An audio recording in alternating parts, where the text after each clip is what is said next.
targets. And we did okay. We did pass these amendments on a bipartisan basis, but we had them sunset every 5 years. That's what we're talking about now. The end of this year is the second or third sunset of our effort to amend FISA. It still needs work. You're right. And I would just make 2 points. Number one, how important it is to have our activities in this area be strictly under law. That was the chapter we missed in the early Bush 43 days. And to be fair to them and us, we all thought we would be attacked again. So they were struggling to make sure that what they thought were best protections were in place. But they should have come to Congress, and we would have helped craft something maybe more careful than what we did craft. So my bottom line is there are excellent people on this committee and outside of the committee. I would just mention, as I have to some of you, Glenn Gerstel, who was the former general counsel of NSA, who is leading a hardy little band, which I'm part of, to come up with the best designed suggestions for amendments that might be in place. And you're not wrong that there were some poor practices, and you're not wrong that this legislation is essential. So I would just urge that you meet with these folks, get the best ideas, and approach this on a strictly nonpartisan basis, because the terrorists aren't going to check our party registration before they blow us up. Thank you. Thank you, and I'll build on what my friend Jane has said.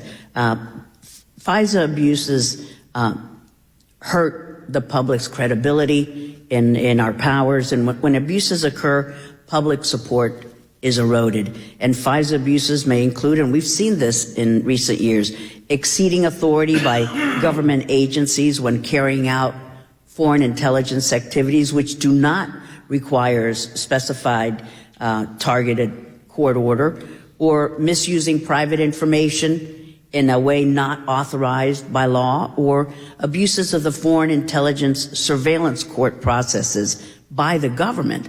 And abuses of the court processes include misrepresentation by the government in court when they make these applications, and the suspicion that some court orders were sought on occasion for political purposes. So I think that we've gone through a few difficult years of abuse of both FISA and the court, and I think that public confidence can be enhanced by the reforms that this committee will make to both FISA itself and to the court. So thank you for the opportunity.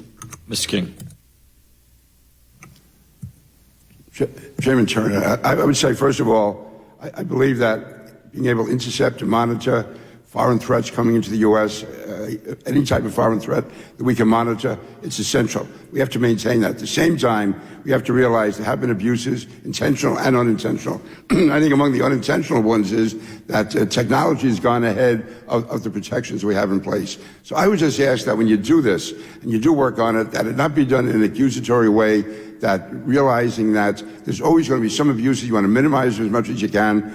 What happened in the past should be used as a protection for the future, not just to pass blame around. But again, I mean, having seen 9/11, and Jane and I were at the time, and so was Frank and Ileana, we never want to be in that position again of having intel out there that we didn't monitor and didn't properly surveil. At the same time, we don't want American rights violated. Also, I could just make one remark, which is off point a bit, but one thing I've noticed since I left the Congress, I want to give Congressman Kelly credit. He was able to suffer through my New York accent without the use of a translator. That's the first time in all the years we've known each other that he was able to listen to me. So, Trent, thank you very much. That's great. Thank you all on that. Ms. Lobiondo, I greatly appreciate your expertise and your dedication while you were here of going to Africa and to advancing our intelligence goals, and also paying attention to places that, as you said, many people hadn't gone in a long time. They've not been members of Congress or not been members of the administration. Could you tell us about some of the reactions that you got when you go? Those countries feel neglected, and when you meet with those officials, the reaction that they have to the fact that you're there has to be incredible. You leave with a to-do list, which is actionable when you come back. But also, as you were describing, our U.S. personnel don't get the attention that they deserve there. So they have limited resources, limited access, both on the State Department, on the intelligence community, and your actually being present, I'm certain made a huge difference. Tell us of some of those impacts. So in some of these places that don't get a lot of attention for a lot of different reasons, the intelligence personnel that we have on the ground, while they're very dedicated, I think sometimes they feel ignored and neglected. That's what I got out of it. It was unbelievable to see their reaction of wanting to share their thoughts with a member of the Intel Committee on what was important, why it was important, what they needed, and why they needed it. And very often I would have discussions about what we were thinking of doing in a reauthorization bill and to try to get their take on it. And it was pretty remarkable. I mean, sometimes I'd get, that's the dumbest thing I've ever heard. Don't ever do it. It's not going to help us. It's going to hurt us. Or, we've been asking for this for a long time. You really need to make this happen. And you also will have the opportunity, as you know, for those of you who have traveled, that you will not only meet with our intelligence community, but with some of the in-country officials. Sometimes it might be the president or the prime minister or some high-ranking officials, which the State Department uses us to transmit messages to them, and that response was pretty remarkable as well. Sometimes I was chided by those country officials it was done tactfully, but basically, we didn't think the U.S. knew we were here. And that's not the message that we want to send. We have an opportunity to show them that it matters, and being a partner with the U.S. is a good thing.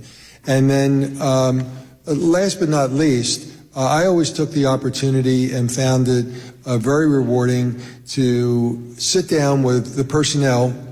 Some of the stations were very small. Not many of them had more than 15 people or so. But to be able to thank them because they're giving up and sacrificing so much, but it's also the opportunity, because they don't have much contact with Washington, to be able to ask questions to help them better understand why their commitment to serving their country in some of these places is really important. I was struck often by the station chiefs who emphasized that, as I mentioned in my remarks, that human intelligence is critically important. It's not enough on its own. It has to be combined with signal intelligence, and I'm probably saying stuff that all of you already know, but it is critically important that we don't let this go. Signal intelligence sort of takes care of itself with technology as it advances and NSA does its job. But on the human intelligence side, it's easy to say for our government that, this is too involved, we're not going to do it, it's too costly, et cetera, et cetera, et cetera. And that is a huge mistake. Thank you. I agree with your comments, Frank. That's excellent that you've made that point on human intelligence. Mr. Langevin, as your legacy of your comments, I wanted to introduce you to one of our new staff persons that you'll be excited about, because you have made that the point, both the Armed Services Committee and here, that technology and innovation and being on the cutting edge is incredibly important, and that companies, as they innovate, have difficulty in walking through the door, and there's no clear path for them to go. In our establishing of this for this Congress, we created a technology and innovation professional staff member whose job is just that. I'd like to introduce you to Jonathan Clifford. Jonathan is eager to meet with you. We just had a conversation with him during your comments. And I'd invite each of you to the extent that you have innovation and companies and things that we need to be looking at.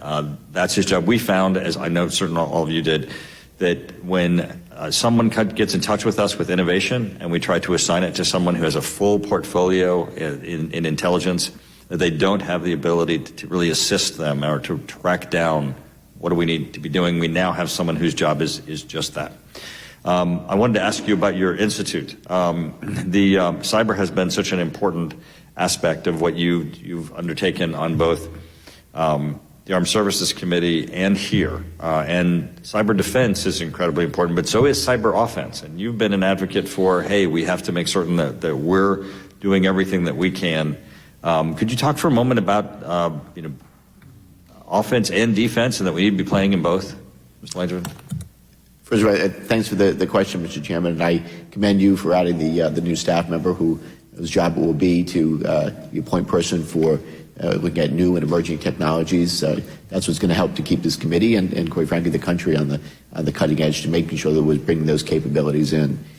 So on the cyber offensive defense, both are important, of course, always. And on the Solarium Commission, we came up with three main premises, and that's to deny benefits, shape behavior, but also impose costs.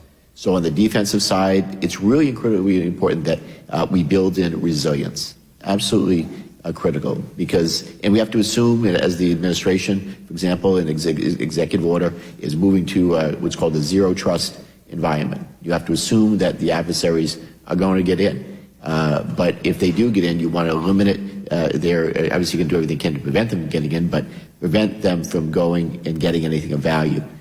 So building in that resilience, things like data encryption, both at rest and in transit. That happened, for example, the OPM hack that happened years ago would not have the adversary who got that data wouldn't have gotten anything of any value, but the data was unencrypted, and unfortunately, it has probably led to untold damage. So building in that resilience and keeping the adversary out, but if they do get in, limit their ability to get anything of value. Shaping behavior is another one, and that is working with our partners and allies, of course, to establish norms and calling out and punishing those who violate those norms, and that might, for example, attack our critical infrastructure or compromise us in other ways. Working with partners and allies is incredibly important. But then at the end of the day, we have to have the ability to impose costs on our enemies and adversaries if they do attack us, compromise, or try to do damage to our allies and partners. Perfect case in point is the work that's done right now by U.S. Cyber Command. In partnership with NSA, U.S. Cyber Command and NSA have a critical mission to defend forward.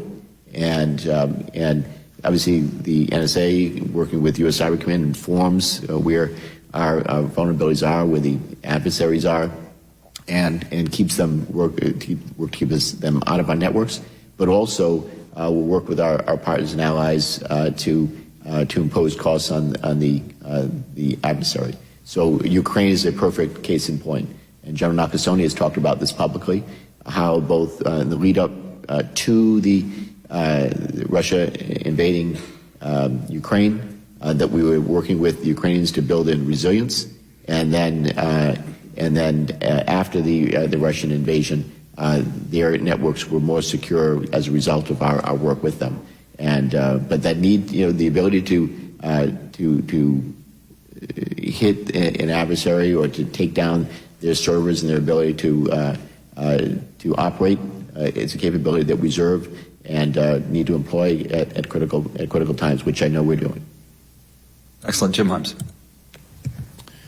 Thank you, Mr. Chairman, and a big thank you again to our panel. I want to circle back around to 702 because it's one of the 2 or 3 big things that we have to do in this committee this year, the reauthorization.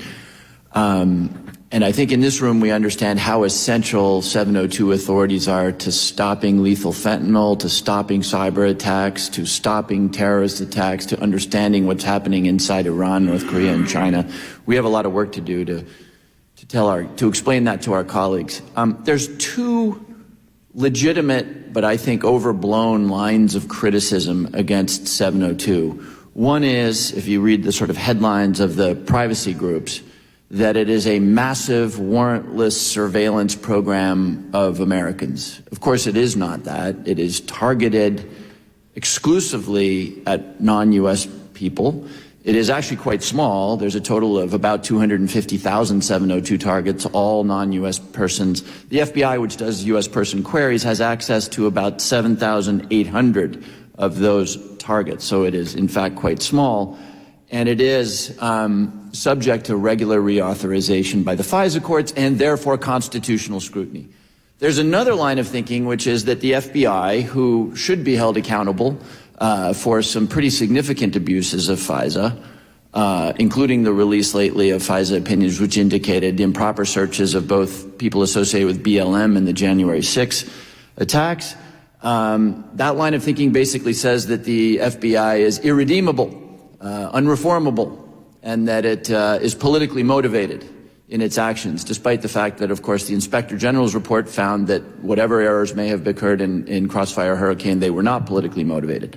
So, one very specific question, I'll aim it at you, Jim. What advice would you have for us with respect to reforms and messaging to those who are legitimately concerned about protecting the civil liberties and constitutional rights of Americans? And Peter, because you had so much contact with the FBI, I want you to give us the same advice with respect to reforms and messaging with respect to the FBI in particular. But Jim, let's start with you.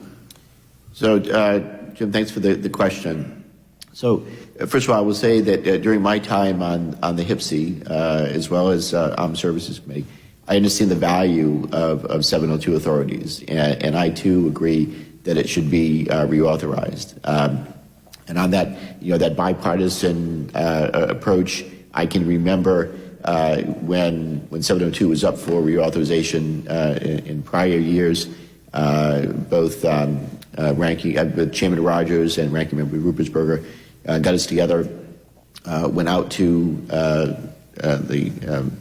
NSA and got the briefing of the value that 702 brought and how it allowed us to track down and in some cases remove some of our most hardened enemies from the battlefield that were attacking us, and the checks and balances that it used to make sure that 702 is used only within the confines of the law.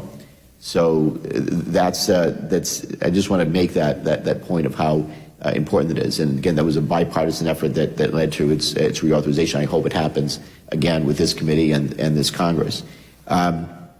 In terms of other areas of government, or if there are those who misuse authorities, that's what oversight is all about. Both this committee, the IG investigations, or other checks and balances that are put in place. And people, certainly, if they step outside the confines of the law, should be held accountable. And I would, obviously, that's what, again, continued oversight is really all about. But not throwing the baby out with the bathwater, so to speak. We need to make sure that these programs that keep the country safe are in place, stay strong. But again, oversight and accountability will be important as well, and have a transparent approach to how these authorities are used as is possible. Thank you, Jim. And Peter, again, I direct the question about the FBI and U.S. person query to you because I suspect there aren't a lot of members who had as much contact over the decades as you did with the FBI. Yeah, thank you, Jim. First of all, I think we should go back even to the 1970s, the Church Committee, which did find so many abuses that were being carried out. I think in response to that, there were so many restrictions put in place that we were caught off guard on September 11th. The wall between the FBI and the CIA, and that led to the whole expression of connect the dots. We had to find a way to connect the dots, and that was one of the reasons for expansion of FISA 702. And so it was certainly well intended. Now, there have been abuses, there's no doubt. I'm not saying I disagree with you.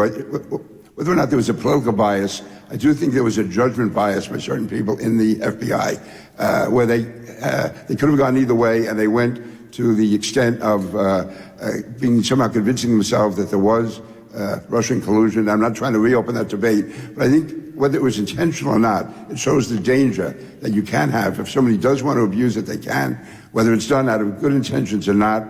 So we have to find a way not to relive what happened after the Church Committee hearings and put such restrictions in place that the FBI can't do its job, but find other ways to monitor it, and also that there are sanctions, that whether the abuses are intentional or unintentional, that people in the FBI know there will be sanctions against them if they do violate it. But again, I can't emphasize that I don't want us to, not us, we're out of it. I don't want any legislation to come out of the House which is going to so restrict the intelligence community from doing what has to be done. So it's really a fine line you have to draw between making sure we are fully protected, but also to prevent some of the abuses, intentional or unintentional, that did occur during the last 5, 6, 7 years. Might I add one thing to that? And that is, I have said for years that security and liberty are not a zero-sum game. You either get more of both or less of both. And so I think the challenge for this committee, and I think this committee is totally up to it, and so is its ACE staff, is to do both at the same time.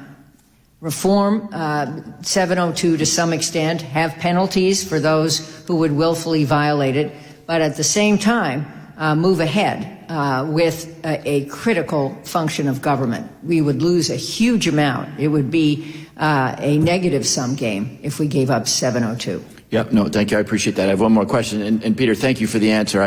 Because language is so important in this very fiddly effort and heavy lift, both I.G. Horowitz and the Durham report found confirmation bias. That is to say that once the FBI was going down a path, they kept going down that path, but both explicitly said that they did not find political bias in the creation of. Anyway, I think the distinction is really important there. So I don't know that we disagree, but I do think that the precision of language is important because this is. You're right. The point I was trying to make is whether it was intentional or not. I did sense during those hearings that there was a bias somehow. Yeah, they were convinced there was collusion, and they operated from that premise. Whether that was done for partisan purposes or whatever, it shows that abuses can be had, whether intentional or unintentional. Yep. That's the only point I was making. Absolutely. Okay. Last question, because I want to be respectful of my colleagues' time here. Jim, I want to direct this question to you. It's a technology question. Artificial intelligence. We're in a weird position in the Congress right now because half of AI experts are telling us that AI stands a 10% chance of leading to human extinction. Lots of people very much more knowledgeable than we are raising the alarm and saying it is really time to regulate AI. The problem, of course, is that almost nobody offers actionable suggestions. And it's a really tough area, right? Because we're talking about information, and the Congress is quite rightly, by the First Amendment, prevented from doing an awful lot of regulation of information. So my question to you, Jim, is, and if anybody wants to pipe in quickly, but let me start with Jim. What are some actionable steps that the Congress should be taking right now with respect to artificial intelligence? Yeah, so I am, like many, see the promise of AI, but I'm also concerned that it could go sideways and it could do things that are just unpredictable. So I would just say this: I would actually argue that you should be working with industry and hearing what they think would be appropriate bumper guards, if you will, regulation in that area, and making sure that at the outset, first and foremost, that as AI is developed, that there's a hard understanding of the importance of protecting privacy, civil liberties, so that it can't breach those types of those barriers. Hopefully, that obviously whenever AI is used with technology, that there's a requirement that there's a person in the loop, especially when life and death decisions could be made. So we can think of how AI will be able to bring together and make sense and analyze massive amounts of data in a short amount of time. That can provide policymakers with the very best information. And again, that's why it's so important to the intelligence community, because I've always believed that the best intelligence is always going to be the pointy tip of the spear, because if you know where your enemies and adversaries are or where your threats are coming from, then you can move more quickly to address or take out those threats. But when you're talking about employing technology and incorporating AI within those capabilities, you have to make sure that there's a person in the loop so that there's a kill chain, for example, that it's the person making the decision, not the AI. Thank you. Before I yield, does anybody have a very quick intervention on actionable things that Congress should be doing with respect to AI? Okay.